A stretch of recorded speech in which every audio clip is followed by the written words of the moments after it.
தற்பொழுது 45 குழந்தைகளை சிந்திகா ட்ரஸ்ட்டில் நாங்கள் கவனிச்சுக்கிட்டு வரோம். கண் பார்வையற்ற குழந்தைகள், காது கேட்காத குழந்தைகள், மன வளர்ச்சி குன்றிய குழந்தைகள் எங்களோடு தங்கியிருக்காங்க. என்னுடைய பெயர் செல்வராஜ். 10வது படிக்கிற பொழுது என்னுடைய வார்டன் உன்னுடைய ஃபியூச்சர் பிளான் என்னன்னு கேட்டார்.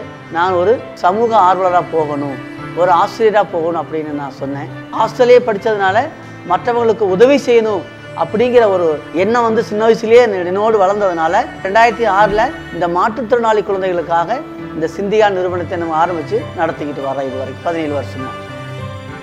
பார்த்தீங்கன்னா 45 பிள்ளைகள் இருக்காங்க. காலையில் எந்திரிச்சது முதல் அவங்களுக்கு நாங்கள் ப்ரேயர் பண்ணிவிட்டு சாப்பிட வச்சுட்டு திரும்ப அவங்களுக்கு இங்கேயே ஸ்பெஷல் எஜுகேஷன் கொடுக்குறோம். Physiotherapy, occupational therapy, speech therapy. சாயங்காலம் அவங்களுக்கு விளையாட்டு சொல்லி கொடுக்குறோம்.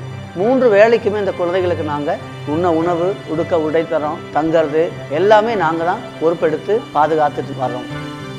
எங்களுக்கு போதுமான அளவுக்கு கிராசரியோ, குழந்தைங்க உடல்நல சரியாட்டி அவங்களுக்கு மருத்துவ செலவோ, பராமரிக்கக்கூடிய இட வசதி எங்களுக்கு இல்லை. ஏன்னா நாங்கள் லோக்கல் டோனர்ஸு அவங்களுடைய கான்ட்ரிபியூஷன் வச்சு நாங்கள் நடத்திட்டு இருக்கிறோம். மற்றபடி பிள்ளைகளை பாதுகாக்கக்கூடிய பொருளெல்லாம் எங்களுக்கு இல்லாதனால தான் நாங்கள் ரொம்ப சிரமப்பட்டுக்கிட்டு இருக்கிறோம்.